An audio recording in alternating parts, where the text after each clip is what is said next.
એ આપણે રીંગણા બટેટાનું શાક બનાવવાનું છે. રીંગણા બટેટા ટમેટા મરચાં રીંગણા બટેટાનું શાક બનાવવાનું છે મિત્રો.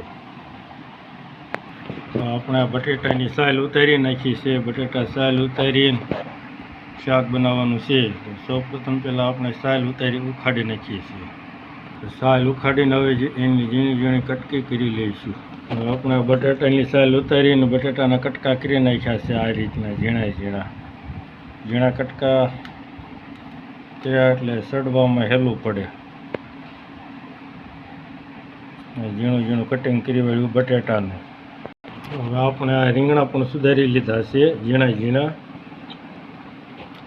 રીંગણા બટેટા.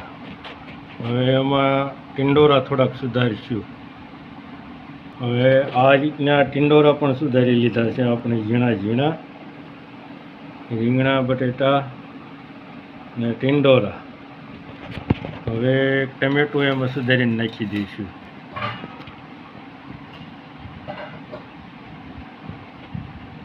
બધું ઝીણું સુધારેલું છે. હવે આપણે ટમેટા પણ સુધારી લીધા છે. ઝીણા છે. ઝીણું કટિંગ હોય એટલે સડી જાય એકદમ. આપણે આ આદુ લીધું છે. થોડુંક લસણ લીધું છે.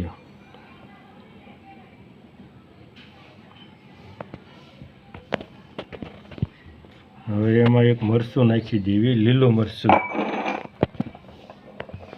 આપણે આ રીતે મરચાંના ઝીણા કટકા કરી લીધા. હવે એને ખાવણીમાં ખાંડી લઈશું અને એની પેસ્ટ બનાવશું.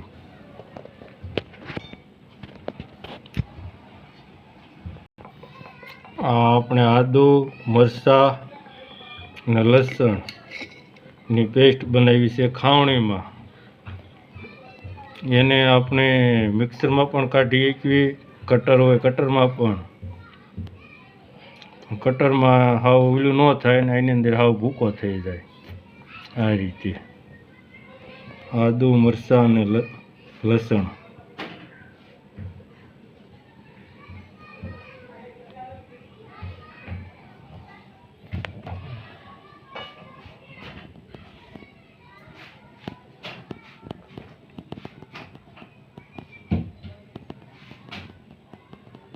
હવે આપણે તેલ ગરમ થવા મૂકી દીધું છે ગેસ ઉપર. એટલે આપણે આ મસાલા છે.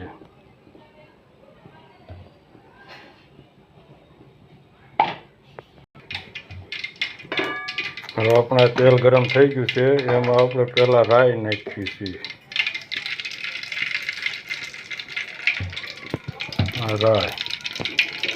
રાઈ ધીમે ફૂટી રહી છે. હાવ રાઈ ફૂટી જાય એટલે આપણે પછી હવે જીરું નાખીશું એમાં. હવે આપણે જીરું નાખ્યું એમાં. જીરું નાખીને હવે એમાં આપણે થોડીક આ વઘાણી નાખીશું. વઘાણી નાખી દીધી છે. વઘાણી નાખીને આપણે જે આદુ મરચાં લસણની પેસ્ટ બનાવી છે એ નાખી છે.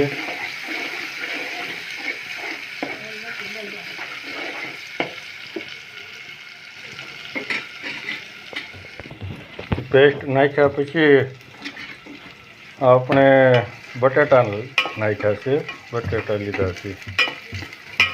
બટાટાને ઘડીક ધીમા ગેસે આમને બફાવા દઈશું તેલમાં. આમને ધીમે હલાવતા રહીશું.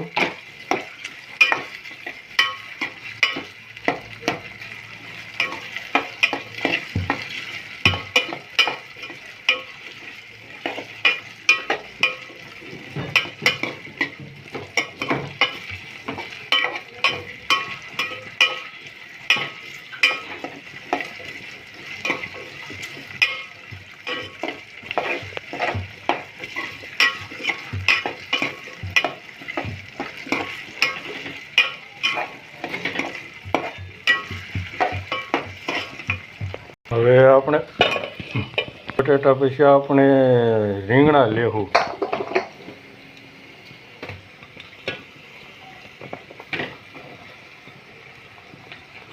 રીંગણા સુધાર્યા હતા તે રીંગણાને આપણે સેજ ગળવા દઈશું તેલમાં ઘીમાં તાપીએ. હવે આપણે હારવાર ટીંડોરા નાખી દઈશું એમાં, જે ટીંડોરા સુધાર્યા હતા તે ટીંડોરા. હવે આપણે ટીંડોરા પણ નાખી દીધા છે, ટીંડોરા અને રીંગણા અને બટેટા. હવે એને કાંઈ હલાવીને મિક્સ કરી દઈશું અને ધીમા ગેસે તેને ચડવા દઈશું.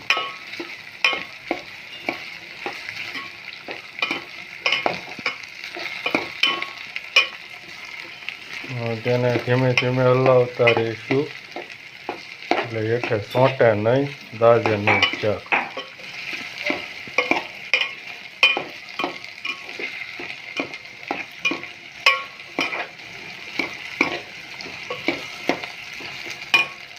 હવે આપણે ટીંડોરા રીંગણા બટાટા તેલમાં ગળી ગયું છે, જેવું તેવું બફાઈ ગયું છે.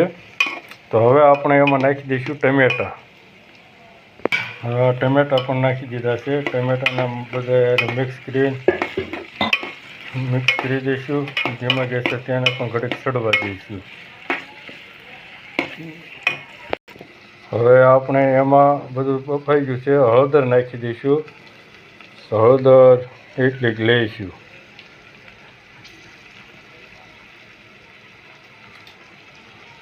આપણે નાખી દીધી છે હળદર. પછી આપણે લઈશું આ ધાણા જીરું.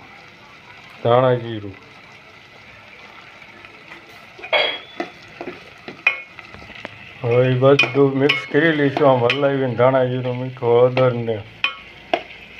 હવે આપણે નાખીશું મરચું. આપણે મરચું લીધું છે, ખાંડેલું મરચું છે. મરચું તો સ્વાદ અનુસાર જેટલું તીખું ખાવું હોય એટલું મરચું નાખી શકાય. હવે આપણે આ મરચું બધું નાખીને ઘડી આમ હલાવતા રહીશું.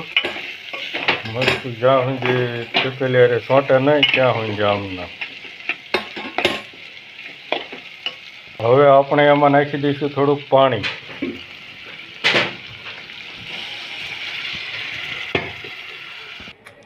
હા, આપણે હવે નાખી દીધું છે પાણી શાકમાં. હવે ધીમા ગેસે એને એમને ચડવા દઈશું.